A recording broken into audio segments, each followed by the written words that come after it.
Well now, we have the bike. Time to hurry back to where we left off. Not that it would have taken us long to get back there, considering I can hit fast forward here, or when our biggest slowdown is having to cut down the occasional tree.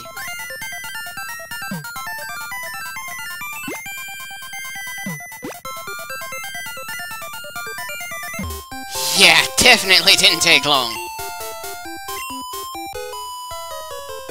Well, I'm afraid you're going to lose again. Now I can't help wondering what the average number of gym badges people in this world gain are. Have we already surpassed what the average person living in this world manages to get? Or is it odd that this girl hasn't been able to gain any? Again, probably not important in terms of this individual game, but I would like to know more about the world around us.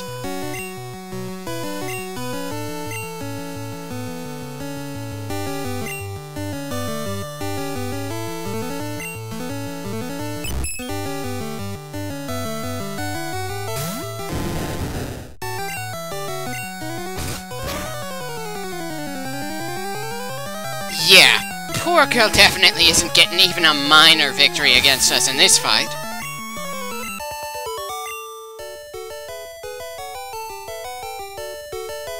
Well, girl, I'd suggest going all the way back to Brooks' gym in Pewter. Just from sheer level, you'll be able to take him on, assuming, of course, he always uses the same team to face someone who doesn't have any badges.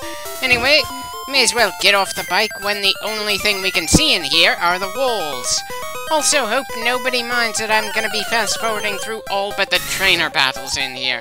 Considering how annoying Mount Moon ended up feeling as we fought our way from the entrance to the exit, I get the feeling all the caves in this game are gonna be just about the same amount of annoyance for me.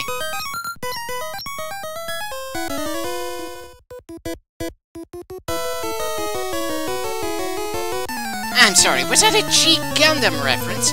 I mean, sure, it's always been popular in Japan, and I certainly grew up watching Toonami to be introduced to various anime, including G Gundam, but still, I haven't thought about G Gundam in a long time, and it kind of feels like one of the more obscure ones in that franchise at this point. Now, I can't help wondering if there were other shoutouts to other anime that I just didn't notice earlier on in this game, or if there's gonna be any other shoutouts later on.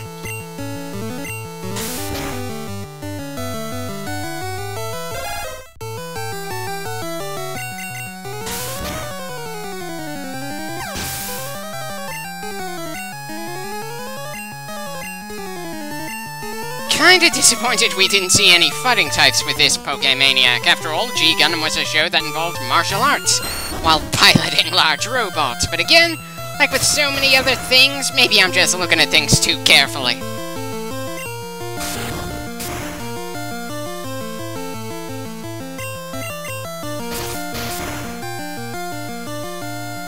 Well, that was oddly painless considering Phyllis is weak to Psychic.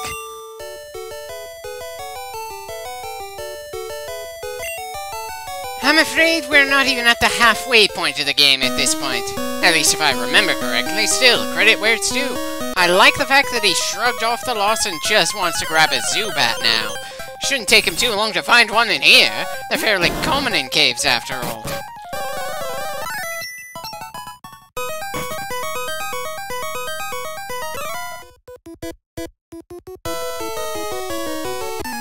Well, good for you.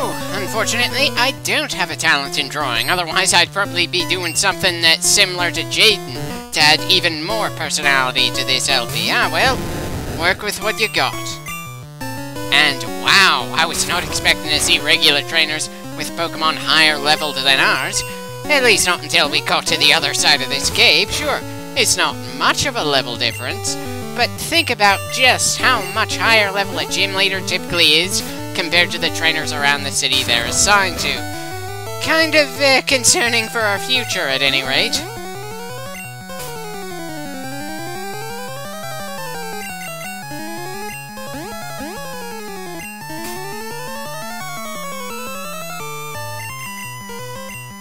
Well, at least Takana Bordy isn't going to be knocking himself out in this fight. That would certainly have been embarrassing.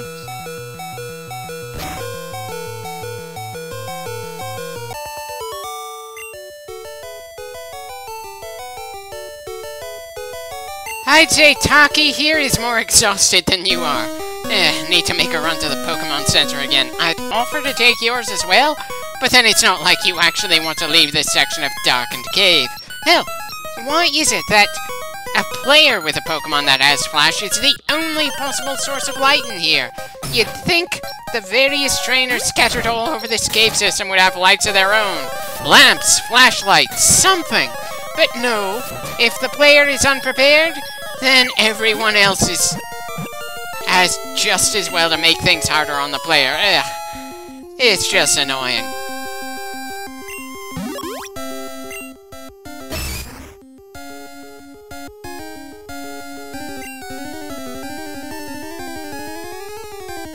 So many possible nicknames I could give him a job. But since I'm not planning on actually using any fighting types on this particular team, I'm afraid that this one is just gonna have the somewhat embarrassing name of Jobber. My actual first thought was Brooklyn Brawler, but there's nowhere near that many digits in our name entry section here. I suppose it doesn't really matter what I name the Pokemon that I'm not inclined to use. Still, coming up with nicknames is part of the fun around here. I'm not even sure when it is that I stopped just not giving Pokemon nicknames as I played. It might not have been until the 3rd generation came out, really. Again, that was the last generation I bought and paid for.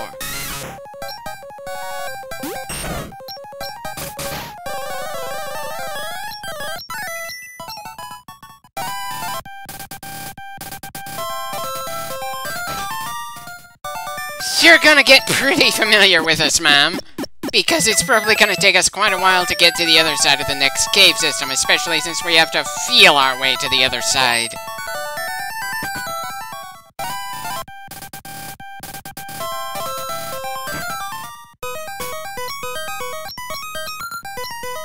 At least, even without Flash, we can see where the walls and ladders are, especially since I don't even remember where Flash is supposed to be picked up, and I'm pretty sure we might have gone too far forward to be able to grab it, if it's on the other side of Mount Moon. Of course, Flash is among the most useless HMs in the series, at least in my opinion. It has no offensive potential at all, it just lowers the accuracy of the Pokemon you target it at. And considering I'm not the type to use moves that debuff the enemy or buff my own guys, I never really feel like when a move like that is forced on us, just for the sake of letting us make more progress going from point A to point B, it just gets annoying. Especially when in this game Flash is only useful for this specific cave, which we'll have little to no reason to ever go through again when we've gotten through to the other side.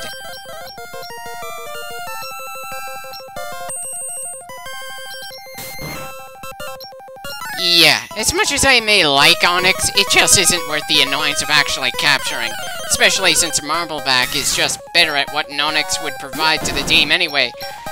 And great, now I can't help wondering how many other Pokemon there are that I like their appearance, but am not in the least bit tempted to actually use them in a battle.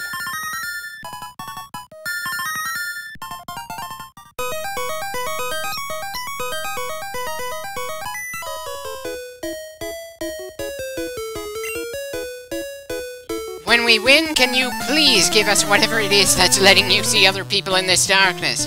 Again, it's not a major thing, but this is a video game. And since this isn't a survival horror game, or really trying to hit any of the horror tropes, visibility would be kind of appreciated right now. Right, guess we're going back to the Pokemon Center for Taki's sake. Ah, well, it's not like we're in any hurry, but then when are we ever?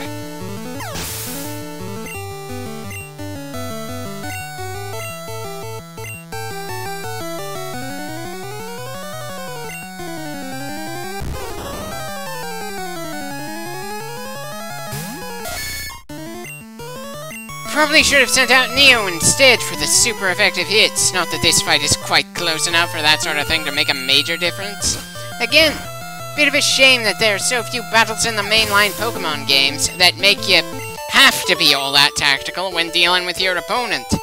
I don't think we've ever been especially over-leveled in this game. especially since training a full team of 6 means it's overall slower for the whole team to get 5 or 6 more levels up.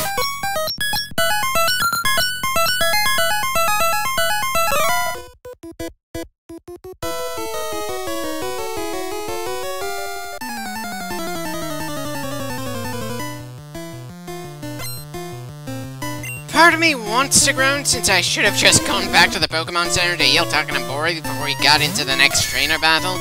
The other is chuckling because this guy is talking about cosplayers before that was all that much of a thing here in the States. I mean, sure, you had people dressing up as Klingons or Stormtroopers, but it wasn't as big a thing back in the 90s. These days, you can easily find people dressing as their various, favorite video game, anime, or other form of character. Sure, you don't find them dressed up like that just walking to work or anything more casual, but it definitely feels like a more established part of the society than it did back when I was a kid, possibly due to the internet. I should probably focus less on that and more on the fact that Kohaku was nearly taken out and I had to send the paralyzed Takanabori to deal with this Cubone. I'm not sure what the biggest lesson here in this fight is. Knowing when it's time to pull back for healing? Not getting too complacent even if the challenges along the way don't feel especially challenging at the moment? Or maybe just the especially important lesson that poison is weak to ground. I could have sworn I had already learned that lesson the hard way in this same LP. Either I forgot it, or I figured that we were doing so well I didn't need to take it into account.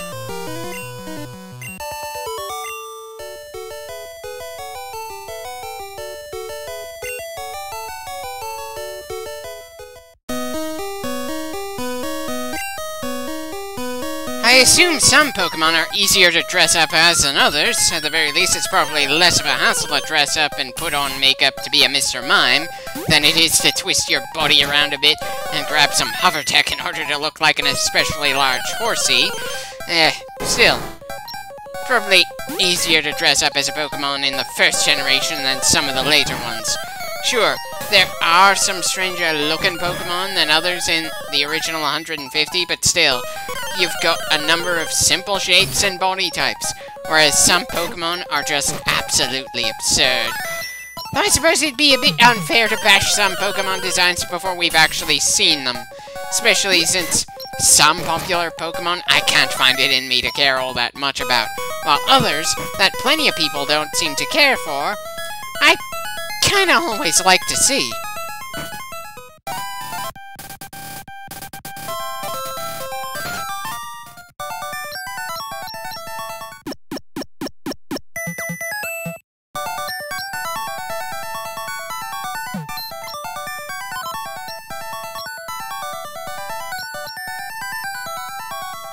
Not really keeping track of just how full that box is, but this feels like a good point to switch. Each box can hold up to 20 Pokemon, and considering just how many there are, it's easy to lose track, then suddenly end up capturing something that you have to end up releasing due to not having enough room in the box you're currently on. Pretty embarrassing when that happens to you, or at least so I've heard. Since I've never actually tried to catch them all, I've never really run that risk all that often anyway. Hell, I don't think I've ever needed 3 boxes in a playthrough of the first generation.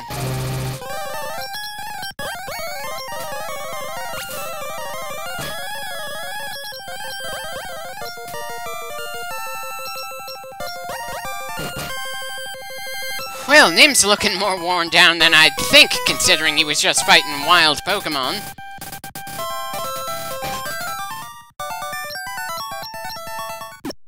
And great, now I can't help laughing at the idea of the nurse seeing Jack come back after less than a minute. Possibly a teasing question asked about what he forgot, and Jack just saying Zubats love to confuse.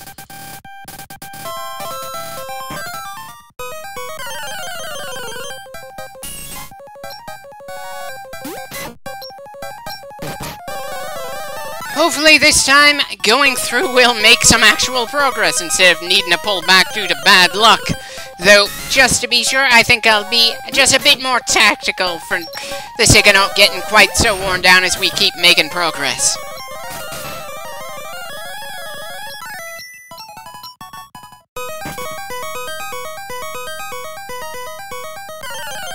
again, really feels like we get more random encounters per step in a cave than in the grass. Though maybe that's just an illusion, since you can have some stretches of not being in the grass, whereas there is no such thing as safe ground in a cave.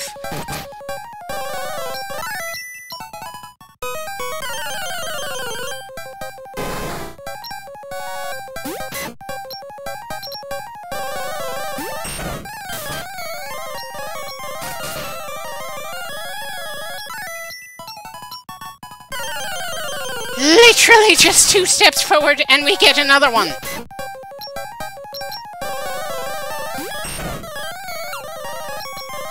Wonder if this means we're gonna run out of vine whips before we get to the other side. Who decided that such a weak grass move only gets 10 shots anyway? Okay, not sure what was with the hookup in the footage there. Maybe it'll fix itself when I compile the video.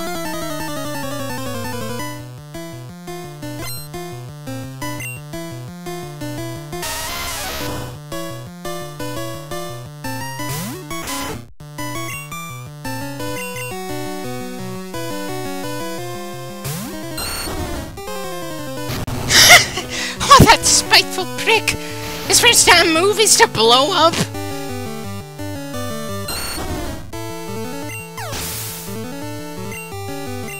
Well, at least Nim leveled up from that. That one doesn't go on anyone's win card, though, since, well, none of us actually inflicted the damage to bring that Geodude down. He brought himself down. And better technician, you blew your only Pokemon right off the bat! Yes, I'm already aware of where to find Rock-type Pokemon. That doesn't change the fact that you decided a suicidal explosion was a nice hello when you only had 1 Pokemon in your team. Dear God, I'm gonna need some time to digest that. When we get back to the Pokemon Center and get Phyllis back on his feet, I'm ending this clip for a bit for a breather. I've got to admit, when I was saying I wanted some more worthy opponents who could take down some of my Pokemon, that wasn't what I had in mind. Holy shit! Just how many people doing Nuzlocke runs in this game have gotten completely blindsided by that random son of a bitch, or was I just unlucky personally? Just how many Geodudes have we seen that haven't blown up anyway?